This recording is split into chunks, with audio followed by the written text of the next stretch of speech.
এই জগন্নাথ ধাম বলতে গিয়ে এখন আবার মুশকিল হয়ে যাচ্ছে, কারণ আগে তো পুরীতে জগন্নাথ ধাম, এখন আবার দীঘাতেও নাকি জগন্নাথ ধাম হচ্ছে। কি জ্বালা! গত পরশুদিন নাকি জগন্নাথ ভেসে এসেছে সমুদ্রে। আমি তো অবাক হয়ে গেলাম, জগন্নাথ ভেসে এলো সমুদ্রে, কি ব্যাপার? পুরীতে কি আর ভালো লাগছে না? তারপরে আজকে এই কীর্তন করতে আসছি, তার আগেই দীঘা নিউজে, মানে লোকাল ওখানকার নিউজ চ্যানেল যেটা, সেখানে জানা গেল খালাল গোবরা নামে দীঘার কাছে একটা গ্রাম, সেই খালাল গোবরা গ্রামের কল্পনা জানার ঘরের জগন্নাথ হচ্ছে ওই জগন্নাথ। তা ওই জগন্নাথ মূর্তিটা মা দুর্গার মূর্তির সঙ্গেই পাশাপাশি রেখে দিয়েছিল। তো পুরোহিত বলেছেন, যিনি ওনাদের বাড়িতে পূজা করেন, যে দেখুন একসঙ্গে রাখা ঠিক নয়। তাই তো জগন্নাথ দেব এখানে থাকতে চাইছেন না, অন্য জায়গায় থাকতে চাইছেন। জগন্নাথ দেবের হাতটা এবং কাঁধের কাছটা ফেটে গেছে, তা ভাঙা মূর্তি আপনি রাখবেন না, বরং ভালো আপনি জলে বিসর্জন করে দিন। তো সেই কল্পনা জানা বিসর্জন করেছে সাগরে, সেটাই ভেসে এসেছে। সাগর তো কিছু নেই না গো, সব তো ফিরিয়ে দেয়। সাগরের কিছু যায় আসে না, আপনি যতই সাগরের ঢেউ গুনুন, সাগর নিজের কাজ করে যায়। তো ফিরিয়ে দিয়েছে। এখন কিছু মানুষ লাফিয়ে উঠেছে, বলে না পুরীতে থাকবে না জগন্নাথ, আমাদের বাংলাতে দীঘাতে আসবে বলে সমুদ্রে গড়াগড়ি দিচ্ছে। নিতাই গৌর হরিবোল। কি কাণ্ড! হ্যাঁ, যে বাঙালিরা বুদ্ধি ভ্রষ্ট, যেখানে শিক্ষা নষ্ট, যেখানে 26,000 মাস্টারের চাকরি যায়, সেই দেশে জগন্নাথ গড়াগড়ি খায়। মজার কথা নয়, রাজনীতির কথা নয়। কথাটা হচ্ছে এটাই, যদি জুতো রাখা হয় শপিং মলে আর বই রাখা হয় ফুটপাতে, কি হবে গো সেই দেশে? বিদ্যান সর্বত্র পূজ্যতে, স্বদেশে পূজ্যতে রাজা, বিদ্যান সর্বত্র পূজ্যতে। বিদ্যার জয় হয়। আর বিদ্যা বা শিক্ষা যেটি ঘরে ঘরে দরকার, সেটি যদি অবহেলিত হয়, কোনোদিন হবে না সে দেশের কল্যাণ। নিতাই গৌর প্রেমানন্দে হরি হরি বল। কি বোঝা গেল? দুটো চোর আর সঙ্গে বিদ্যাপতি, তিনজনকে দেখে এমনি করে তাকাচ্ছে রাজা। আমার রাজ্যে চুরি করে ধরা পড়লে তো মৃত্যুদণ্ড হয়, দুটো চোর তো মরবে। এ বেটা কি করেছে? বলছে মহারাজ, ওই চোরদের সঙ্গী বোধ হয় চোরগুলোকে ঘরে থাকতে দিয়েছে, বলে ওরও মৃত্যুদণ্ড। বলে না মা, কার যে কখন কি সময় আসবে কেউ জানে না। কি বিদ্যাপতির কোনো দোষ নাই। কি দোষ জানেন? হরি ভজন করতে গেছে, হরি নাম করতে গেছে। বলে না, যে করে আস আমি তার করি কি করি, সর্বনাশ হয়ে গেল, সর্বনাশ। হরি বল। মরণ এসে গেল।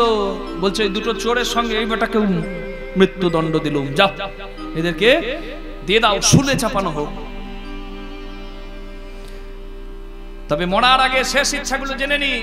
চোরগুলোকে জিজ্ঞাসা করছে, এই বেটা বল তো শেষ ইচ্ছা কি? মহারাজ, আমি খেতে চাই। কি চাস? খেতে চাই। খেতে চাস? হ্যাঁ। বাবার কালে খাবার খাসনি? বলে চুরি করি খাবার কি খাবো? রাত জেগে চুরি করে ভোরবেলায় বাসি খাবার খায়। এই কীর্তন দলের মতো অবস্থা। এই যে কীর্তন করে ঘর যাই, আর ঘরে গিয়ে মানে এই ঘরে আর কি, এই যে যাবো আর কটাই খাবো তার ঠিক নাই, ভূত ভোজন হবে। বেশ, এই কে আছিস? আমার আজকে দুপুরের খাবার, মানে রাজার খাবার, বুঝতে পারছেন, রাজভোগ ওকে দিবি। ও দারুণ খাবার খেলো, খেয়ে কি হলো? পরের দিন মরল। আরেকজন চোরকে জিজ্ঞাসা করছে, বল তোর কি শেষ ইচ্ছা? মহারাজ, আমি ঘুমোতে চাই। হ্যাঁ, আমি ঘুমোতে চাই। ঘুমোতে চাস? ও, সারা রাত্রি চুরি ডাকাতি করেছে, চোখে তো ঘুম নাই, আর ভোরবেলায় ঘরে গেছে, আর বউ নিশ্চয়ই থলি ধরিয়ে দিয়েছে, যাও বাজার করে নিয়ে এসো। বাস, এই যে কীর্তন দলের মতো অবস্থা। ওই যে দেখছেন ক্যাসিও বাজাচ্ছে, ও বলে গানেই ভালো থাকি, ঘর যাবো না। আমি বলি কেন? বলছে ঘর গেলে লেবার হয়ে যায়। লেবার বলবো না, আপনি স্ত্রী। বলছে ঘরে গেলেই শুধু থরি ধরিয়ে, বসেই তো আছো, যাও জল তুলে দাও। বসেই তো আছো, যাও বাজার করে দাও। বসেই তো আছো, যাও গরুগুলো একটু বেঁধে দাও। বলছে ঘর যাবো না, বাইরেই ভালো থাকি। হ্যাঁ, কত সুন্দর সেবা যত্ন পাই নাকি। রাধে রাধে। ঘরে গেলে ভুড়ি ঝরে যায়, আর গানে এলে ভুড়ি ভুড়ি যায়। হরি বল। ঘরে খাটালি, রাধে রাধে। আর এখানে তো এই 4 ঘন্টা, তাও তো বসে বসে আঙ্গুল লড়িয়ে। রাগ হয়ে যাবে বেশি উঠলে। হরি বল। এই কে আছিস? আমার শোবার ঘরে একে ঘুমোতে দে। রাজার শোবার ঘর, বুঝতে পারছেন কি দারুণ হবে? আসুন এসিটা চালিয়ে দিবি। দারুণ ঘুমালো। আর ঘুমিয়ে কি হলো? তারপরে দিন মরলো। বিদ্যাপতি বলছে মহারাজ আমারও ইচ্ছা আছে। রাজা বলছে বল, তুইও তো মরবি, তোর কি ইচ্ছা? বিদ্যাপতি মনে মনে চিন্তা করছে, একজন খেয়ে মরল, একজন ঘুমিয়ে মরল, আমিও মরিব, তবে মরিব তো মরিব কৌশল করে মরব। বলছে মহারাজ আমার একটা গোপন বিদ্যা জানা আছে, সেই বিদ্যাটা কাউকে জানাতে পারবো না, তাই মরেও শান্তি পাবো না। হ্যাঁ, তোর বিদ্যা জানা আছে, কি বিদ্যা বল? বলছে মহারাজ আমি সোনার চাষ করতে পারি। কি কি পারিস? বলছে সোনার চাষ করতে পারিস। সোনার চাষ হয়? হ্যাঁ, ওই চন্দ্রমুখী আলুর চাষের মতো সোনার চাষ হয়। হ্যাঁ, ওই সরষের দানার মতো সোনার বীজ, তাতে আমি যে মন্ত্র শিখেছি হিমালয়ের সাধুর কাছে, মন্ত্র যদি দিয়ে দিই, মাটিতে পুঁতে দিলে মাটির তলায় আলু ধরার মতো ইটের মতো সোনা হবে। বাবা। আর ওপরে হরি বল সোনার গাছ হবে, আলু গাছের মতো। আপনাদের আলুর দেশ তো, তাই আলুর কথা বলছি। রাজার তো চোখ সর্ষে ফুল হয়ে গেছে। তাই সোনার চাষ? হ্যাঁ রে, সোনার চাষ হয়। হ্যাঁ, তো বলছি কি? তো বলছে না না না, তাহলে তোকে মরতে হবে না বাবা, তুই দাঁড়া দুদিন, তুই সোনার চাষটা আমাকে শেখাতো, আমার রাজ্যের উন্নতি হবে, সোনা সোনা হবে। বলছে মহারাজ তাহলে কথা দিন, আমি যতদিন না বিদ্যাটা শেখাবো আমার সঙ্গে ওই দুটো চোরকেও মরতে দেবেন না। ও বেশ ঠিক আছে, এই দুটোকেও মারিস না রে, রাখ, ওদেরকে খাইয়ে পড়িয়ে রাখ। বিদ্যাপতি ঠাকুর বলছে মহারাজ আমি সোনার চাষ করব, আপনাকে শিখিয়ে দেব চাষটা, তারপরে মারলে আমাকে মৃত্যুদণ্ড দেবেন। মারলে মারবেন। আমার সোনার চাষ করতে বেশি নয়, 50 কেজি সোনা চাই। কত? 50 কেজি সোনা? হ্যাঁ, তো সোনার চাষ করতে হবে না।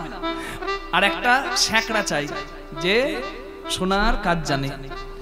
এবার স্যাকড়া দিয়েছে, 50 কেজি সোনা দিয়েছে, আর বলছে মহারাজ আমি 2 মাস সময় চাই। 2 মাস কি হবে না, ওই স্যাকড়া ওই সোনা 50 কিলো সোনার ছোট ছোট সর্ষের দানার মতো বীজ বানাবে।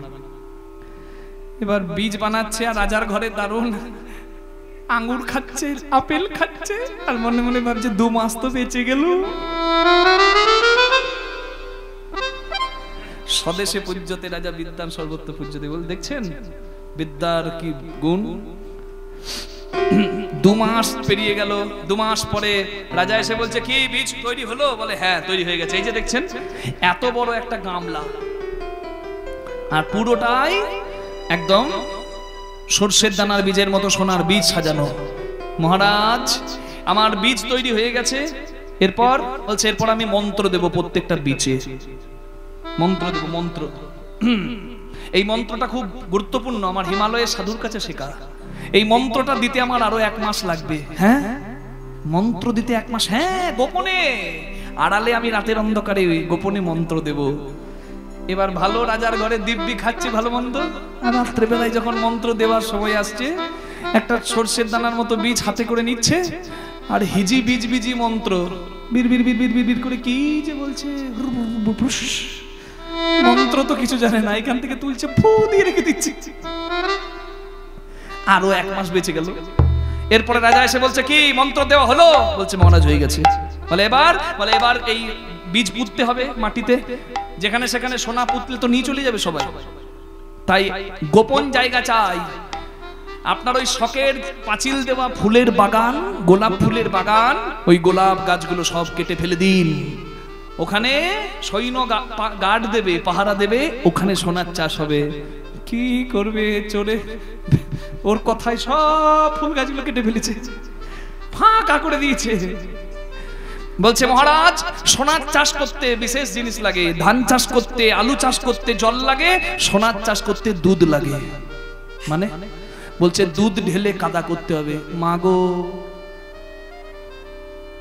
যত দুধ ছিল দেশে সব দুধ চলে এলো রাজার ঘরে। একবারে গড় গড় করে 10 বিঘে বাগান যদি দুধ ঢেলে কাদা করতে হয় কত দুধ লাগবে গো। এক কাণ্ড করেই ছাড়লো। একবারে অনেক দিন পর, আরো 1 মাস হয়ে গেল ওই দুধ ঢালতে ঢালতে, আরো 1 মাস বেঁচে গেল।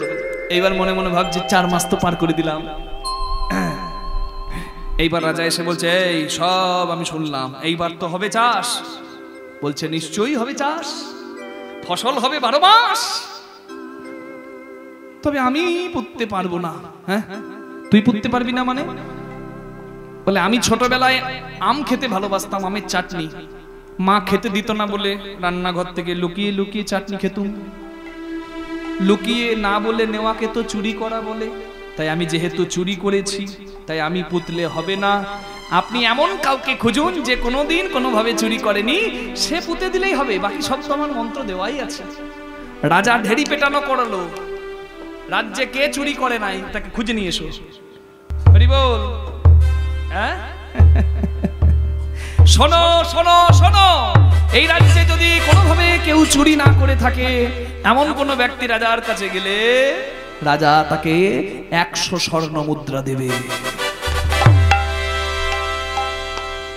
আর যদি মিথ্যা হয় তাহলে গলাটা কাটা যাবে। ব্যাস হয়ে গেল। আর কেউ রাজার ঘরের দিকে আসছে না। যেদিন সবার আসার কথা সেদিন কেউ নাই, কেউ নাই, কেউ নাই, কেউ নাই। আছে রাজা সবার আশায়, তবু কেউ নাই, আছে রাজা সবার আশায়, কেউ নাই, কেউ নাই।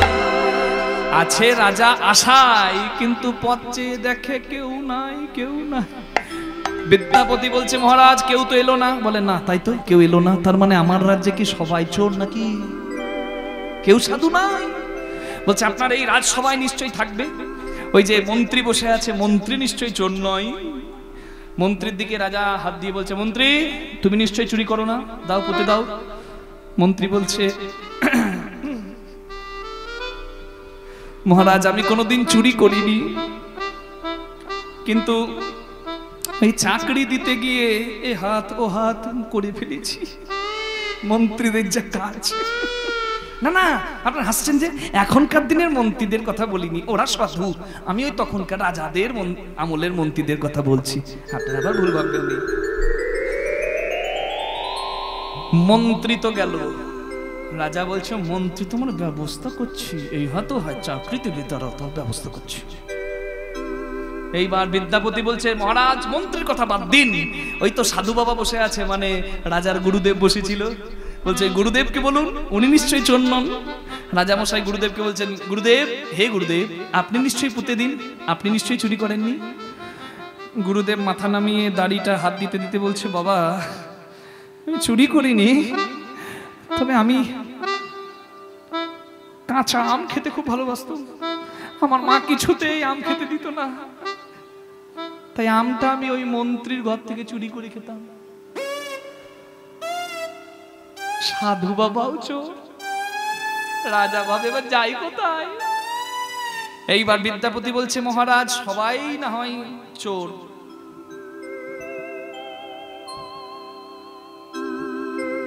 আপনি পুঁতে দিন, আপনি তো রাজ্যের মাথা, রাজার হয়ে গেছে। বলে বাবা আমি যদি পুঁততে পারতাম সবাইকে কি ডাকতো? আমি কুল খেতে ভালোবাসতাম, মা কুল খেতে দিত না, কুল আমি যেখানে দেখতাম না বলে চুরি করে নিতাম। ব্যাস বিদ্যাপতি কোমরকে সোজা করেছে মহারাজ একজন আপনার রাজ্যে চোর বই সাধু নাই, সবাই করেছে চুরি, আর সেই চুরির অপরাধে দেবেন আপনি মৃত্যুদণ্ড, এ আপনার কেমন বিচার? রাজার চোখ একবারে মাথায় উঠে গেছে, ওরে সর্বনাশ, নিজে বাঁচার জন্য রাজ্যের সবাই কেমন কি সাধু রাজাকেও চোর করে ছাড়লো। এত বুদ্ধিমান যে তাকে মৃত্যুদণ্ড দেওয়া যাবে না, তাকে বিদ্যার আসন দিতে হবে। ওর বিদ্যা যদি আমি ভালো কাজে লাগাই আমার রাজ্যের উন্নতি হবে। বিদ্যাপতিকে দিল পণ্ডিতের আসন, রাজকবির আসন।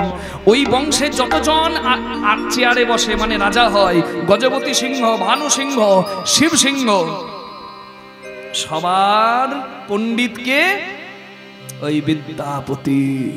হরি বল, হরি বল, হরি বল। রাজ সবাইকে জ্ঞান দেয়। রাজার বিপদ হয়েছিল একদিন। রাজা আকবর শিবসিংহ রাজাকে কর দিতে পারেনি বলে দিল্লিতে বন্দি করেছিল। এই বিদ্যাপতি গিয়ে রাজাকে ছাড়িয়ে এনেছিল। পণ্ডিতের জয় সর্বদা হয়। এ ধন যৌবন পুত্র পরিজন, ইথে কি আছে পরতি তোরে, কমল দল জল জীবনে টলমল, কমল দল জল জীবন টলমল, ভজহু হরিপদ নিতরে, ভজহু রে মন শ্রীনন্দনন্দন, অভয় চরণার বিন্দরে। ভজহু রে মন শ্রীনন্দনন্দন, অভয় চরণার বিন্দরে। এত বিদ্যান কিন্তু ধনের অহংকার বা বিদ্যার অহংকার নাই। এটাই তো করণীয়। পদ্ম পাতায় জল করে টলমল, জীবন ওই জলের মতো, কখন পড়ে যাবে পাতা থেকে পিছলে কেউ জানে না। নিতাই গৌর হরি বল। তাই দিন বড় কম, হরি ভজন করো ভাই।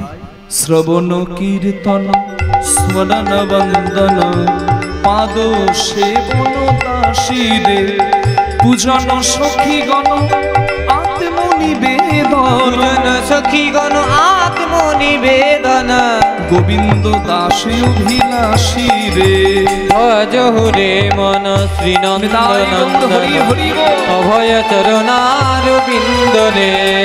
ভজহু রে মন শ্রীনন্দনন্দন, অভয় চরণার বিন্দরে। বিদ্যাপতি ঠাকুর কি জয়, বিদ্যাপতি ঠাকুর কি জয়। বিদ্যাপতি ঠাকুর বাড়িতে আছেন? বিদ্যাপতি ঠাকুর বাড়িতে আছেন? বিদ্যাপতি ঠাকুরের বয়স হয়ে গেছে 60। বিদ্যাপতি ঠাকুরের সংসার হয়েছে, স্ত্রী আছে মহামায়া, কিন্তু কোনো সন্তান নাই। ভর দুপুর বেলায় একটা ছেলে এসেছে বিদ্যাপতি ঠাকুরের নামে জয় দিচ্ছে। বিদ্যাপতি ঠাকুর কি? বিদ্যাপতি ঠাকুর বাইরে এসে বলে, তোকে তো কোনোদিন দেখি নাই। এই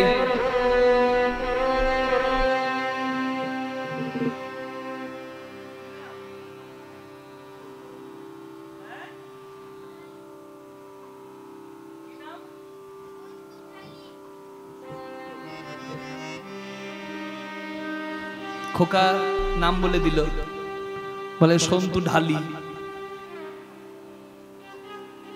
কিন্তু এখানে নয়, বিদ্যাপতি ঠাকুর জিজ্ঞাসা করছে, তার ঘরের দরজার খুলে একটা ছেলে দাঁড়িয়ে আছে, গলাতে গামছা, এই রকম শরীর, একবারে রোগা জরা জীর্ণ। হ্যাঁ, বিদ্যাপতি জিজ্ঞাসা করছে, এই কি নাম তোর? কি না? উগনা। উগনা আবার কারোর নাম হয়? তা যাক, নাম যাই হোক। বাবা কি করতে এসেছিস আমার কাছে? আপনার খুব দয়া, আপনার জয় জয় শুনেছি, এই গ্রামে এসেছিলাম ভিক্ষা করতে। আমি অনাথ, কেউ নাই। সবাই বলল আপনার নাকি খুব কৃপা, আপনি নাকি সবাইকে কৃপা করেন। আমার তো থাকার ছাদ নাই, খাবার অন্ন নাই, আমি আপনার ঘরে থাকতে চাই। আমি আপনার ঘরে সব কাজ করে দেবো, বাসন মাজা, কাপড় কাচা, ঘর মোছা, ঘর পরিষ্কার করে দেওয়া, থলি নিয়ে বাজারে নিয়ে যাওয়া, সব করে দেবো। বাবা আমার তো চাকরের দরকার নাই রে, আমি তো নিজের কাজ নিজে করতে ভালোবাসি, আমার তো লাগে না। না না, আপনার নাই লাগুক, আপনার গিন্নিমাকে জিজ্ঞাসা করুন না, যদি কোনো চাকর লাগে আমি সব কাজ করে দেবো। পেটের ভাতে পড়ে থাকবো এক কোণে, আমাকে ফিরিয়ে দেবেন না। আহা, বিদ্যাপতির তো সন্তান নাই,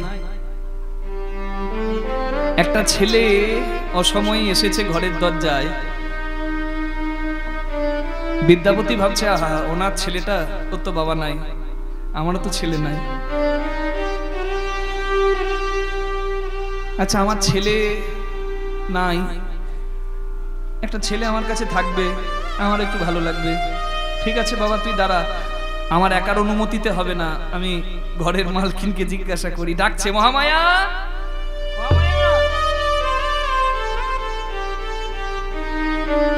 এই দেখো একটা ছেলে এসেছে, বলছে আমার ঘরে চাকর হয়ে থাকবে, পেটের ভাতে থাকবে, কি করি বলো তো? কয়, কে কে? তুই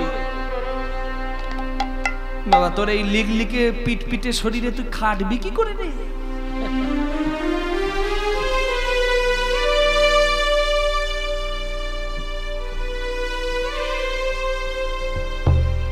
এইরকম কাঠির মতো চেহারা, তুই খাটবি কি করে?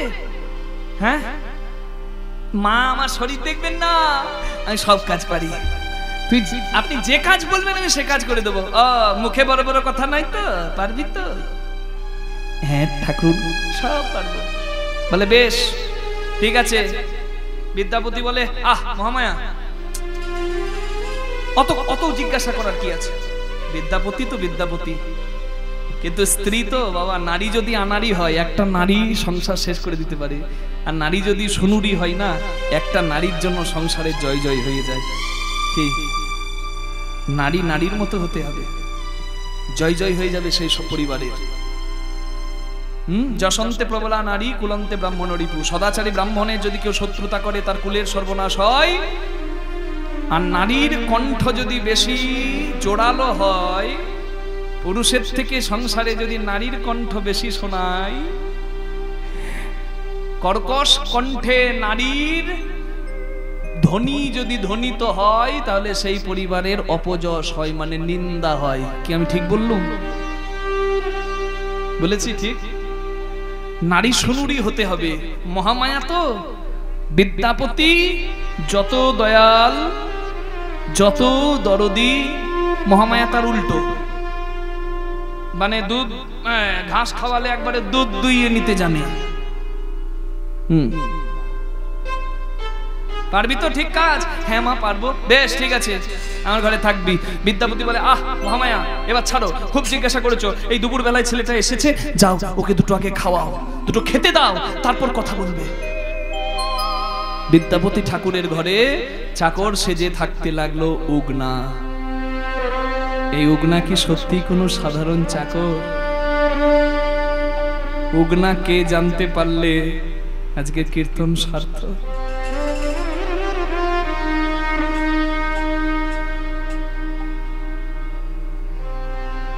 বিদ্যাপতি ঠাকুর পরের দিন বাজারে যাচ্ছে। মহামায়া বলছে, এই বেটা, পরে পরে ঘুমাট,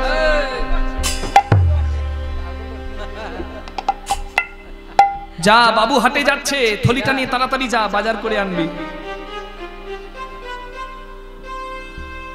উগনা বলছে, যাচ্ছি মা। বিদ্যাপতি যাচ্ছে বাজারে, আর সঙ্গে যাচ্ছে চাকর উগনা, গলায় গামছা, এইরকম শরীর, থলিটা হাতে ধরে গলায় গামছা নিয়ে বাবুর পিছনে পিছনে যাচ্ছে।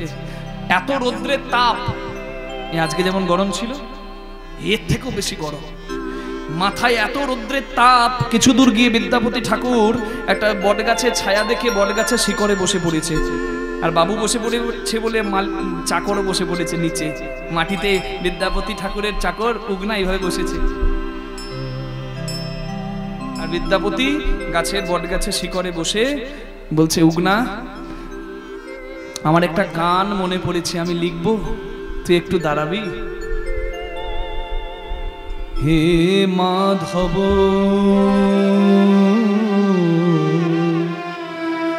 তোমায় বহুত মিনতি করুতই। বিদ্যাপতি ঠাকুর, হ্যাঁ বলুক না, আপনি গুনগুন করে গান করছেন কেন? আপনার কণ্ঠ নয়, যেন কোকিল কণ্ঠ। আপনার গান নয়, যেন অমৃতের বৃষ্টি। আপনি আমাকে একটু গান শোনান না, আমিও শুনি। আপনি গুনগুন করে করছেন কেন? ভালো করে করুন না। বিদ্যাপতি গান গাইছে আর লিখছে, তিনি তো গান লেখেন। কবি বিদ্যাপতি লিখছেন, বলি ও হে রাধা মা, ও মাধব হে, তোমায় বহুত বহুত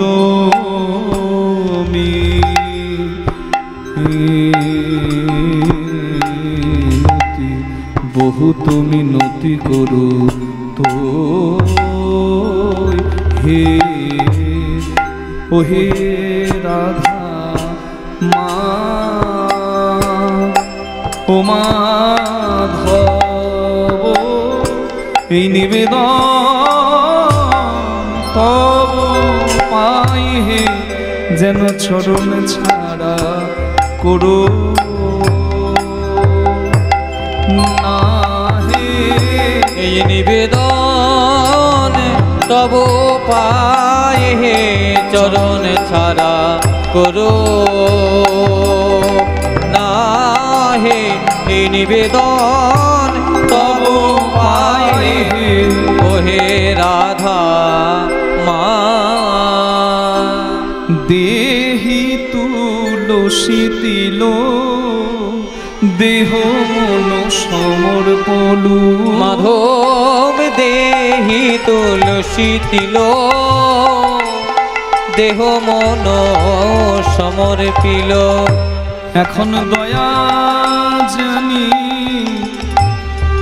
না ছোড়ো বিমুখ। মাধব হে দয়া যেন নাছ রহিম, যেন আমায় দয়া ছেড়ো না হে।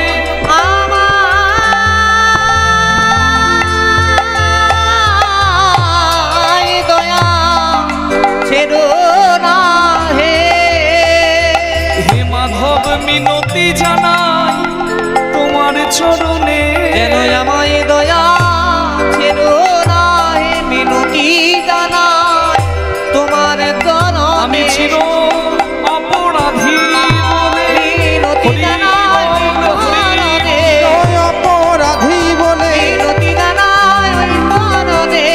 অপরাধী বলে, মাধব আমায় দয়া ছেড়ো না হে, দয়া যেন ছোর ভীম।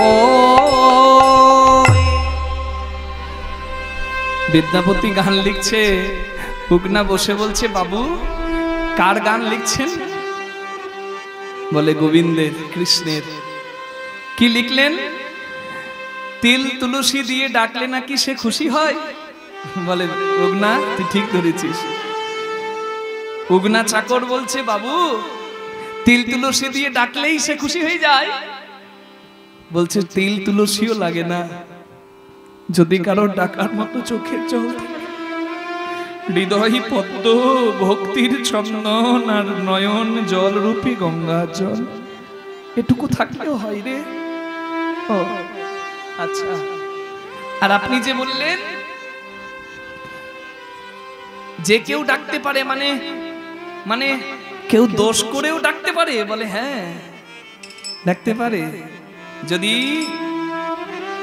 তার মনে ইচ্ছা থাকে যে দোষ করেছি আর দোষ নয়, এবার ভালো করে জীবন কাটাবো। গণইতে দোষ গুণলে সোনা পাবি, আমায় গণইতে দোষ গুণলে সোনাহি পাওবি। জব তুহু করবি বিচার, মাধব হে তব তুহু করবি বিচার। তুহু জগন্নাথ জগতে কহয়সী, তুহু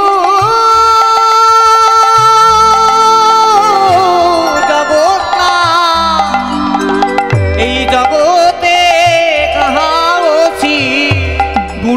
কিছু পাবে না মাধব, আমার গুণে তো কিছু পাবে না মাধব, শুধু রাশি রাশি দোষ পাবে। আমার গুণে তো কিছু পাবে না মাধব, রাশি শুধু দোষ পাবে, দোষ আমার গুণ পাবে। নাই। আমি শুধু দোষের দোষী, গুণ আমার কিচ্ছু নাই। বিদ্যাপতি লিখছে, হে মাধব আমার গুণ কিছু নাই, সব দোষ, সব দোষ। কিন্তু তবু আমি তোমাকে ডাকছি কেন জানো? তোমার নাম জগন্নাথ। তুমি যদি জগতের নাথ হও, শুধু তো পুণ্যবানের নাথ নও, তুমি অনাথেরও নাথ, পাপীদেরও নাথ। তাই আমি যদিও পাপী, তবু তোমায় ডাকছি। কেন?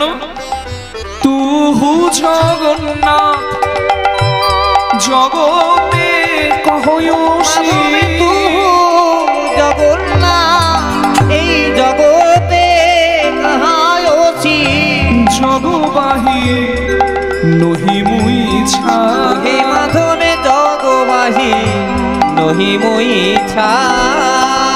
আমি তোমার জগৎ ছাড়া মাধবে আমি তোমার জগতে ছাড়া নই হে। তুমি যদি জগতের আমি নাম, তোমার জগতে ছাড়া নই হে।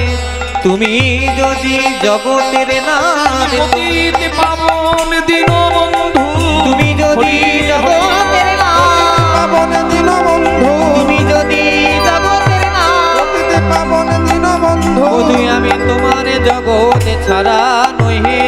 জগবাহী নহি মই ছা। বাবু বলুক না বাবু, যত খুশি পাপ করে ভগবানকে ডাকলে ভগবান পাপ ক্ষমা করে দেবে, উদ্ধার হয়ে যাব। বাহ, এই জন্মে মানুষ বলে এত বুদ্ধি, পরের জন্মে যদি মানুষ না হয় তখন তাহলে কি করব? বলে এই জন্মে মানুষ করে জন্ম দিয়েছ প্রভু,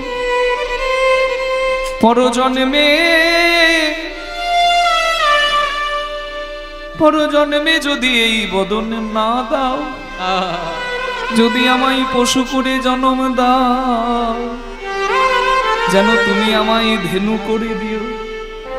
আমার দুগ্ধ তোমার সেবাই লাগবে, আমার মৃত্যুর পর আমার চামড়া দিয়ে মৃদঙ্গ হবে। যদি পশু না করে পাখি করো, যেন তুমি আমায় ময়ূর করো। আমার পালক দিয়ে তোমার ছোড়া হবে। যদি পশু পাখি না করে তুমি আমায় কীট পতঙ্গ করো, যেন মধুমক্ষিকা করে দিও।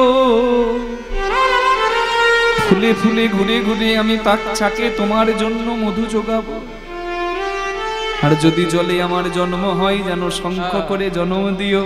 আরতিকালে ভক্ত বদনে প্রাণ ভরে বাঁচব। আর যদি আমায় বৃক্ষলতা করো, যেন তুমি আমায় তুলসী গাছ করে দিও। আমার পত্র মঞ্জরি, আমার পত্র মঞ্জরি তোমার সেবাই লাগবে। আমার কাণ্ড থেকে কণ্ঠি করে ভক্ত মালা পড়বে। তুমি যেভাবেই পাঠাও না কেন, আমি যেন তোমার সেবাই লাগি। মাধব যেন তোমার সেবাই লাগি, আমি যেন তোমার সেবাই লাগি। মাধব যেন তোমার সেবাতে লাগি। যে কুলে জন মাধব হে,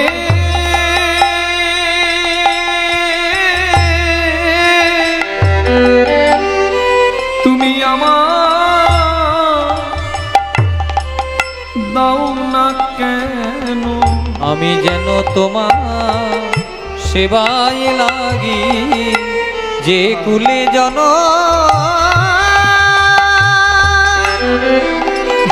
মাধব দাও না কেন। তাই জীবনের আমি সবথেকে যেন বড় প্রার্থনা, তোমার সেবাই লাগি। যেন কৃষ্ণ ভক্তের ঘরে জন্ম দিও। কৃষ্ণ ভক্তের ঘরে আমি যদি ভাগ্যবান হই, জন্ম দিও। যদি পশু পাখি কীট পতঙ্গ বৃক্ষ না করে যদি আবার মানুষ করে দাও,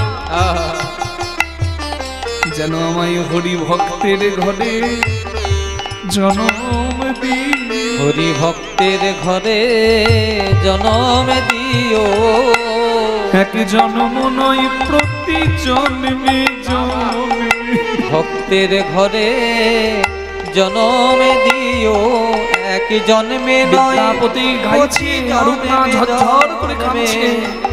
ভক্তের ঘরে জনম দিও। কি এ মানুষ পশু পাখি কি জনমে, মাধব কি এ মানুষ পশু পাখি কি এ জনমিয়ে, অথবা কীট পতঙ্গ। হে মাধবে অথবা কীট পতঙ্গ।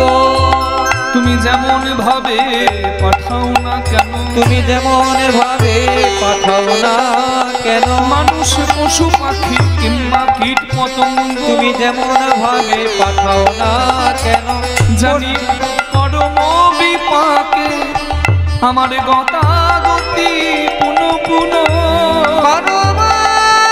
কর্মফলে বিপাকে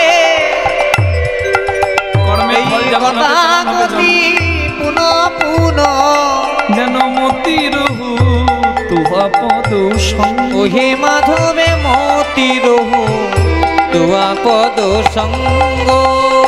চরণ ছাড়া করুণা মাধব, আমায় চরণ ছাড়া করুণা মাধব। তোমার চরণে ঠাঁই দিও, চরণ ছাড়া করুণা মাধব। তাই ভনই বিদ্যাপতি অতিশয় কাতর, ধনই বিদ্যাপতি অতিশয় কাতর, করইতে ইহ ভব সিন্ধু, তরইতে ইহ ভব সিন্ধু। তুয়া পদ পল্লব করু অবলম্বন, পদ পল্লব করু অবলম্বন, তিলয়াধ দেহ দিন বন্ধু, তিলয়াদ দেহ দিন বন্ধু, দিন বন্ধু দিন বন্ধু, তিলয়াধ দেহ দিন বন্ধু। ও দিন বন্ধু, ও দিন বন্ধু, তিলয়াদ দেহ দিন বন্ধু। যেন দান করো হে, যেন দান করো হে। বিদ্যাপতি লিখছে এতক্ষণ উগনা প্রশ্ন করছিল, কিন্তু যখন ভক্তি রসে ডুবে গেছে না চাকর, আর কথাও নাই চোখ খুলেও নাই, টপ টপ করে চোখ থেকে জল পড়ছে, গামছা ভিজে গেছে, মাটি ভিজে গেছে। বিদ্যাপতি তখনও লিখছে যেন আমায় দান করো হে, যেন দান করো হে, মাধব দান করো হে, দান করো হে। আমায় এক বিন্দু কৃপা দান করো আমায় হে। এক বিন্দু কৃপা দান করো হে। নানা ফুরাবে না নানা হে, ফুরাবে না হে, নানা ফুরাবে না হে, নানা ফুরাবে না হে। এক বিন্দু দানে সিন্ধু ফুরাবে না হে। এক বিন্দু দানে সিন্ধু, বলে হে কৃষ্ণ করুণা এক বিন্দু দানে সিন্ধু, তাই গৌর হরি। বিন্দু দানে সিন্ধু, করুণা এক সিন্ধু বিন্দু দানে সিন্ধু, কৃষ্ণ করুণা সিন্ধু এক বিন্দু দানে সিন্ধু, কৃষ্ণ করুণা এক সিন্ধু বিন্দু দানে সিন্ধু, কৃষ্ণ করুণা সিন্ধু বিন্দু দানে সিন্ধু ফুরাবে না হে। তিলয়াধ দেহ দিন বন্ধু, ও দিন বন্ধু, দিন বন্ধু, তিলয়াদ দেহ দিন তিলয়াধ বন্ধু। দেহ দিন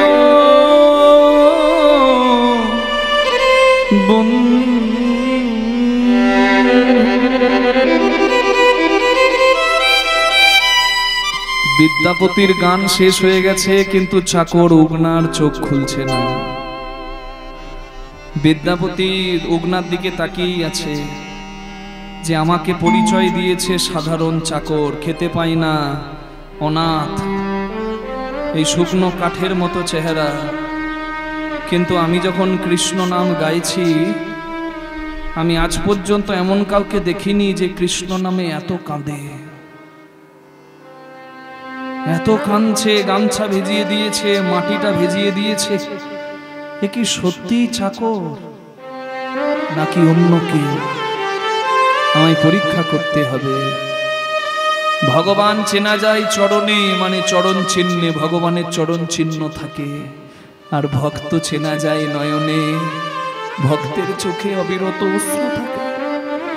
যার মুখে দেখিবে তুমি অবিরত কৃষ্ণ নাম, জানিবে সেই জন বৈষ্ণব প্রধান। যার মুখে ভাই হরি কথা নাই, তার মুখ পানে চেও না। যার মুখ দেখলে হরি যাবে ভুলে, তার কাছে যেও না।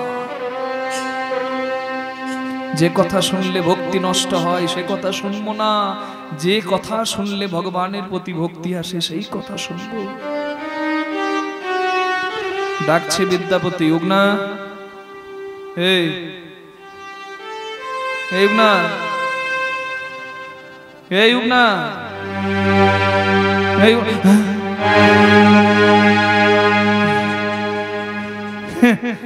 এই কি রে? আমি গানটা লিখলাম, আমি গানটা সুর দিলাম, আমি গানটা গাইলাম। আমার যতটা না কৃষ্ণ প্রেম জাগলো, তুই দেখছি একবারে কৃষ্ণ প্রেমে ডুবে গিয়েছিস, এত কাঁদছিস। হ্যাঁ, এই দেখ, এই গান গাইতে গাইতে না আমার গলাটা শুকিয়ে গেছে। যা তাড়াতাড়ি আমাকে জল খাওয়া, তো জল নিয়ে আয়। আপনি জল খাবেন? আপনি আমাকে অমৃত পান করালেন, আমি আপনাকে জল খাবো না, এক্ষুনি যাচ্ছি বাবু। উগনা চারিদিকে গেল জল খুঁজতে, এদিক ওদিক গেল কোথায় আছে জল, কিন্তু দেখতে না পেয়ে গাছের আড়ালে গিয়ে বট পাতা ঠোঙা করে জল এনে বিদ্যাপতি ঠাকুরের হাতে তুলে দিয়েছে। ঠাকুর, বাবু, বাবু এই জল এনেছি বাবু।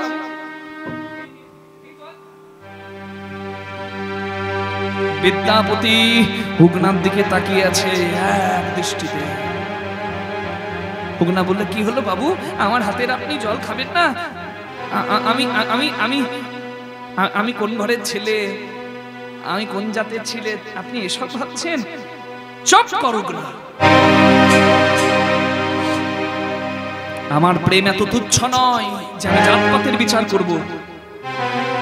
আমি শুধু এটা ভাবছি, যেখানে দাঁড়িয়ে আমি তোকে জল আনতে পাঠালাম, সেই জায়গার মাইলের পর মাইল হেঁটে গেলেও এই রাস্তা আমার চেনা। মাইলের পর মাইল হেঁটে গেলেও শুধু জঙ্গল, আশেপাশে নদী নাই, পুকুর নাই, খাল নাই, বিল নাই, ডোবা না। তাহলে তুই এক্ষুনি গেলি আর ওই গাছের আড়ালে দাঁড়িয়ে জল নিয়ে আমার কাছে চলে এলি। এখানে কোথাও জল নাই, তাহলে এই জল তুই পেলি কোথায়? আমাকে উত্তর দে। তুই আমাকে ঠকাতে পারবি না, আমাকে আজ পর্যন্ত কেউ ঠকাতে পারেনি। বিদ্যাপতি, তুই আমাকে উত্তর দে, তুই এই জল কোথা থেকে পেলি? আমাকে উত্তর দে, তবে আমি তোকে নিয়ে যাব, নাহলে আজকে এখানেই তোর সঙ্গে আমার সম্পর্ক শেষ। এক্ষুনি বল। আপনি জানতে চান এই জল কোথায় পেয়েছি? আপনি জানতে চাইবেন না? আপনি জল চেয়েছেন, আমি জল এনে দিয়েছি তো। চুপ, উত্তর দে।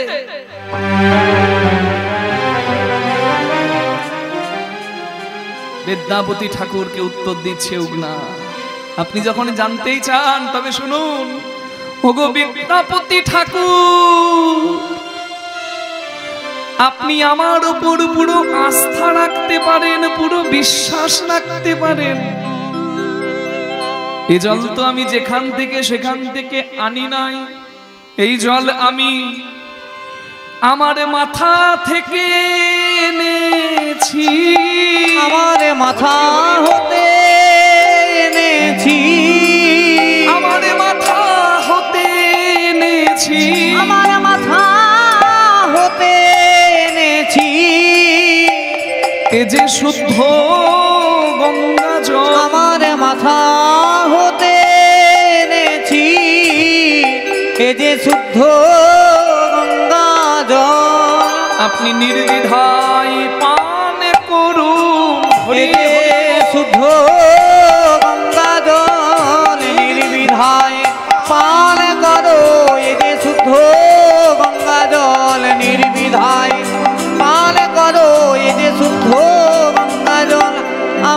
কথা